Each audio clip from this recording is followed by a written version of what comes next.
dikasihi dan disayang oleh Allah dan Rasulnya yang berbahagia. Tugas saya ini mensyarah, tapi sudah luar biasa uraian daripada Gus Wahid, dan subhanallah luar biasa Pak Bambang Prasetyo memberikan inspirasi yang luar biasa. Itu ilmuwan, ulama, umaro itu harus menyatu untuk kesejahteraan bangsa ini, umat manusia ini. Tadi Gus Wahid menjelaskan tentang manusia dari sisi spiritual dan dari sisi jasmani yang tidak boleh itu dipisah. Dan memang itulah sebenarnya saya pahami agama ini, agama dan ilmu pengetahuan agama lebih kepada persoalan-persoalan ruhani, lalu kemudian sains teknologi yang lebih banyak pada persoalan-persoalan yang kelihatan, yang fisik itu, yang fisikal itu. Hanya memang agama ini sesungguhnya memang strategis sekali, apalagi dengarkan tadi Gus Wahid dan juga Pak Bambang Prasetyo tadi. Hanya kita memang rasakan kurang sungguh-sungguh. Kuncinya kurang sungguh-sungguh Gus Wahid itu. Sesungguhnya agama itu apa? Gitu kan. Agama itu kan pendirian menurut saya, pendirian. Agama itu adalah sandaran sebetulnya, pegangan, keperpihakan. Keperpihakan kepada apa? Pendirian kepada apa? Kepada Islam, yang itu selamat itu sebenarnya ini. Dan sebagai bukti bahwa kita ini benar-benar pendirian, berpihak kepada Islam, kita ini diawali dengan syahadat sebetulnya. Syahadat itu kan janji. Aku berjanji kepada Allah dan Rasul. Janji apa? Janji ngikuti Muhammad sebagai Rasul. Berjanji, syahadat itu berjanji saya akan ngikuti Islam itu, ngikuti Muhammad. Yang diikuti apanya? Sifatnya. Bahwa ketika kita ini berislam, maka saya harus sidik, harus berpegang kepada kebenaran, harus kepada amanah, harus ketataplik, harus patona. Ini janji ini, keperpihakan ini seringkali tidak punya kekuatan, tidak punya makna. Kadang-kadang hanya diomongkan, tetapi dalam praktek itu tidak sidik, tidak amanah, tidak patona, itu tidak tablik. Akhirnya lalu kemudian jadi janji kosong. Islam lalu jadi kosong. Tapi kalau kita bicarakan seperti ini mungkin ada yang tersinggung, tapi kenyataannya memang rasa-rasanya kok seperti itu. Wong namanya Islam kok tidak berpihak kepada kebenaran, kok tidak berpihak kepada amanah, tidak berpihak kepada faktonah dan tablik ini. Ibu dan bapak-bapak sekalian, Gus Wahid dan para senior yang saya hormati, saya muliakan. Kalau agama ini sesungguhnya, agama kalau wilayah itu kan lebih banyak pada ritual, pada spiritual, kepada ruhani sebetulnya itu. Tapi ruhani ini penting sebab ruhani itu sumber kekuatan, sumber daripada perilaku ini di ruhani ini. Nah, kalau menyangkut rohani, itulah sebetulnya adalah wilayah urusan Allah dan Rasul. Yas'alunaka aniruh kuliruh min amri robbi. Itu sebetulnya adalah urusan Allah dan Rasul. Kalau itu sudah ruhani, di situ ada bagaimana merawat ruhani, merawat ruh, merawat iman ini.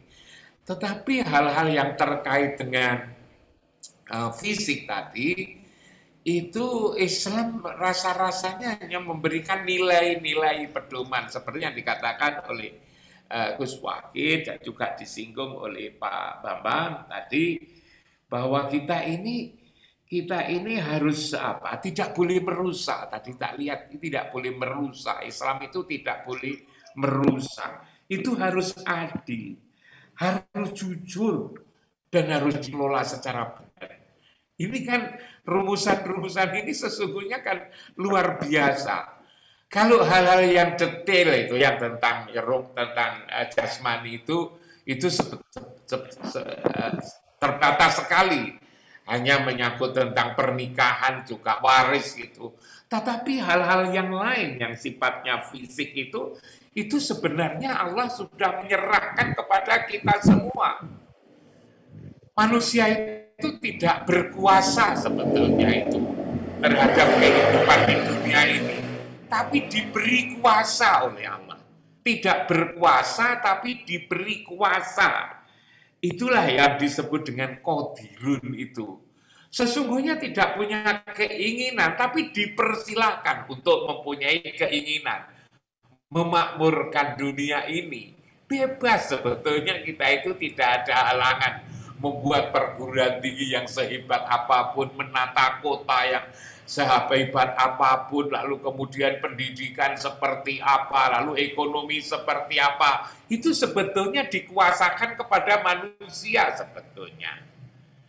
Tidak ada tuntunan lalu kemudian perguruan tinggi harus seperti ini dan seterusnya ini. Itulah yang disebut dengan qadirun, muridun, alimun, hayun, samiun, basirun, mutakalimun. Itu semuanya sudah diserahkan kepada manusia sendiri. Hanya problemnya manusia tidak begitu sadar kalau telah diberi kuasa sesungguhnya. Kira-kira begitu. Manusia tidak sadar bahwa kita ini sesungguhnya telah diberi kuasa oleh Allah untuk menjadi khalifah itu kan, mengurus yang sebaik-baiknya itu. Ini yang saya lihat apa namanya ada kekurangan di situ itu. Umpama ini disadari lalu kemudian dikembangkan konsep-konsep seperti saya terharu. Saya kaget itu apa yang dikonsepkan oleh Pak Bambang ini luar biasa itu menurut saya itu. Hanya lalu kemudian orang Islam saya kadang-kadang merenungkan, jangan-jangan juga salah paham itu kan. Mengapa di negara-negara Islam itu umumnya kok lalu tertinggal, lalu kemudian miskin, lalu kemudian juga dengan berbagai problemnya, bahkan terasa seperti dijadikan mainan. Kalau kita lihat misalnya mulai Iran, Irak, Libya, lalu kemudian Yaman, lalu Sudan, lalu kemudian macam-macam Syria dan seterusnya ini. Mengapa itu? Lagi-lagi ini yang saya katakan salah paham terhadap Al-Qur'an ini. Mestinya kan surat yang dikutip juga oleh Pak Bambang Ali Imran 190-91 tentang ulul albab tadi kan. Yadkurunallah qiyaman wa qu'udan wa ala junubihim wa yatafakkaruna fi khalqis samawati wal ardi kan disuruh kita itu memikirkan penciptaan Allah baik di langit dan di bumi. Ini kan luar biasa, tetapi dalam praktek coba kita lihat dalam praktek pendidikan. Beberapa tahun terakhir ini Gus Wahid itu kan banyak sekali anak-anak muda apa namanya Libya belajar ke Indonesia itu dan juga anak-anak Sudan itu banyak sekali. Saya pernah bertanya, kenapa negaramu yang kaya minyak kok lalu kemudian kamu baru sekarang belajar di Indonesia? Ternyata di Libya itu Gaddafi itu membuat kampus-kampus itu hanya mengkaji usuluddin, syariah, dakwah, adab. Lupa bahwa di negara itu juga perlu membuat jembatan, membuat gedung-gedung tinggi, membuat teknologi. Akhirnya lalu kemudian yang menjadi ketinggalan. Kan itu faktor lembaga pendidikan. Dan ketika dulu saya bertugas memimpin apa namanya kampus ya Universitas Islam Negeri Malang itu, saya agak dekat dengan orang-orang negara-negara Arab itu. Ternyata sebetulnya berharap betul Gus Wahid untuk mendapatkan bimbingan dari Indonesia itu. Di Sudan itu misalnya ada Universitas Khartoum, Al Jazeera, Al Quranul Karim, Umdurman, Afrikia, dan seterusnya itu pesen sama saya, bagaimana kita ini kaya ilmu agama, tetapi umum kurang. Bagaimana kira-kira kami bisa mendapatkan bimbingan dari UI, mendapatkan bimbingan dari ITB, dari ITS, bahkan yang sudah terimplementasi itu kan dengan Mula Warman, kerjasama untuk kehutanan. Tetapi setiap saya ketemu, gimana itu, Pak Imam, kami bisa mendapatkan bimbingan dari negaramu, dari kampus-kampus yang maju di Indonesia ini. Ini saya lihat itu yang ada di dari Aljazair, dari Sudan, dari berbagai negara Islam ini. Dan rupanya kelemahan di bidang sains dan teknologi itu oleh umat Islam sendiri di berbagai negara sudah mulai dirasakan. Kita ketinggalan ini karena kita lemah di bidang sains teknologi yang itu bersumber dari format lembaga pendidikannya itu, yang lalu kemudian waktunya dihabiskan untuk apa? Dihabiskan untuk mengkaji agama yang detail-detail yang sebetulnya juga belum tentu itu dilakukan.